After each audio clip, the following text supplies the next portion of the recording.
Hey, this is Andy Powell of Wishbone Ash, and you're listening to the Total Kit Car on YouTube.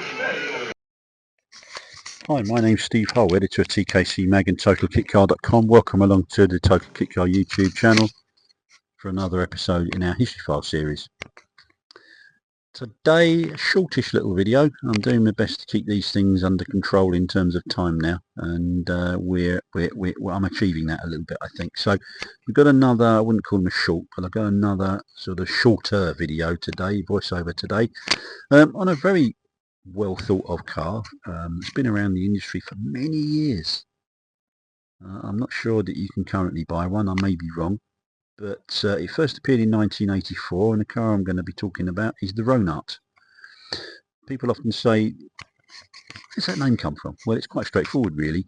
Founded by a husband and wife team, or wife and husband team, Rona, who gave the R-O-N, and Arthur Wolstenholme, who gave the A-R-T. So they put those two together, you've got Ronart, i.e. Ronart.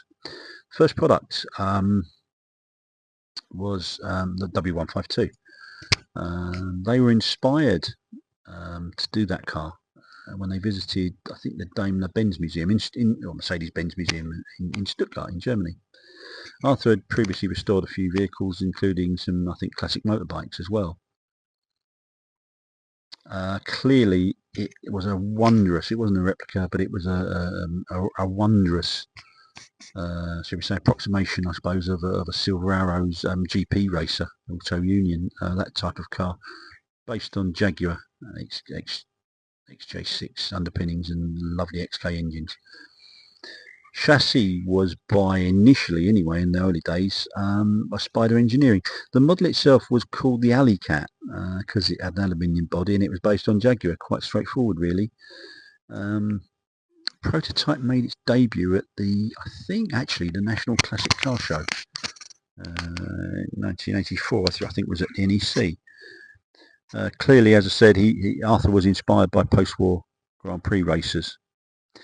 Mark II version arrived in 1997 with a revised Spider, chassis by Spider, rose jointed rear radius arms and wider footwells. An absolutely stunning thing to drive.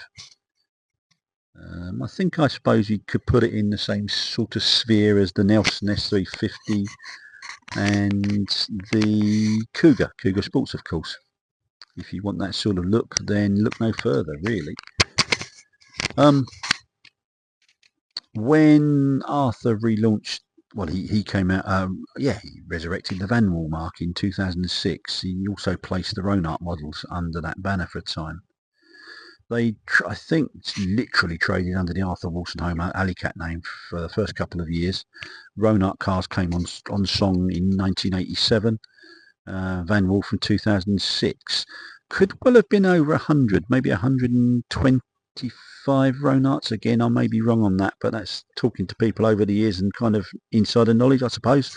If I'm out on that, then forgive me. But Arthur's also done a couple of other lovely little projects as well. He did the GP Racer, which appeared in 1999 and was heavily influenced by Van Walls of the 50s, but it had a tandem two-seat arrangement. Power came, if I'm not mistaken, from Rover V8, or I think his demonstrator had a 3.9 version, although a Jaguar XK straight 6 was an option. Might have made a small handful of those. He also did the Ronart Van Wall GPR 12. Again, I think that was the official sort of when he relaunched or resurrected Van Wall in 2006.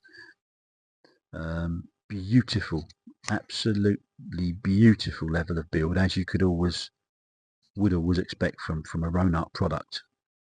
And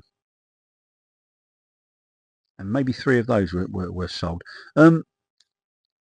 Later years, I don't think he ever stopped offering the Ronart, but that's the car he's really known for.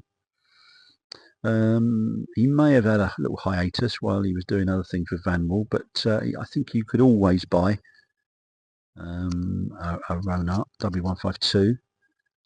But he certainly was heavily involved with the Lightning project, modern sports car. which I think he was again very heavily involved in. And likewise, I'm still not entirely certain if you can either buy a Lightning or a Ronart. I hope you can. Very well, exceptional levels of build, really. Anyway, that's another, let's say, 5-minute history file. Put some lovely photos of Ronarts, which I hope you enjoy seeing. I look forward to welcoming you here to the channel again in well, very soon. My name's Steve Hull, and I bid you a great day. I'll see you on down the road.